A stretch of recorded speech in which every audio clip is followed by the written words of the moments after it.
My name is Dean Harrington with Shamrock Home Loans, and this is my God story. We do mortgage lending mainly for people that want to buy a home or want to refinance their home. We've been around 30 plus years, and my God story really goes back to the early 2005, 2004 area where we needed a new building. We were in one building that we owned, and then we had a separate location we rented. And this building I would drive by all the time in our area, and I say, if that building ever comes for sale, I'm going to jump all over it. Now, I never prayed about this and I never checked on this. I just kind of threw it out there over and over again saying, if that comes available, I'm jumping on that. Sure enough, in 06 it came available.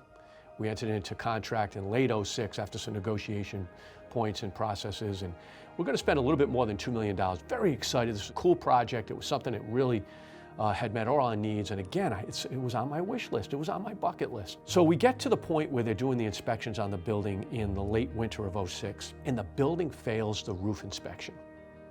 And it's going to be a pretty elaborate expense to fix it. So I go back to the sellers and I say, look, we need some cost to cure on this. We need some adjustment in the sales price to account for the massive amount of money we're going to have to spend to fix this. And they said to me, you're past your due diligence period by about a week. You can't get your deposit back. And I said, well, I have to have some fix on this. We've got to talk about some adjustment in the sale price. I said, we're not going to talk about any adjustment because you're not going to walk away from your deposit. Well, then I decided to pray on it. I never prayed on it becoming available. Now I said, God, what do you want me to do with this? And he made it very clear. I threw up this roadblock. Walk away from the deposit. So back to the guys and said, we're out. Keep the deposit. They thought I was bluffing them, and for weeks they would call angry with me that I was bluffing them. And I said, I'm not bluffing you. So we got to January of 07, and we had a 20% reduction in revenue.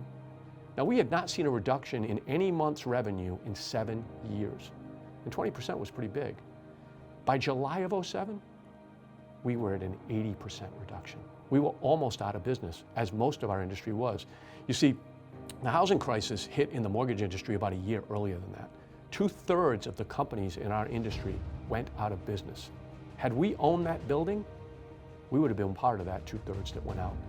But through God's providence and His saving and His road blocking to say that building is not for you, not at this time, not in this place, because I need your business to stay open because it's really my business and I have work to do. So sometimes those unanswered prayers or the ones you don't have are the best things that God gives you in a God story.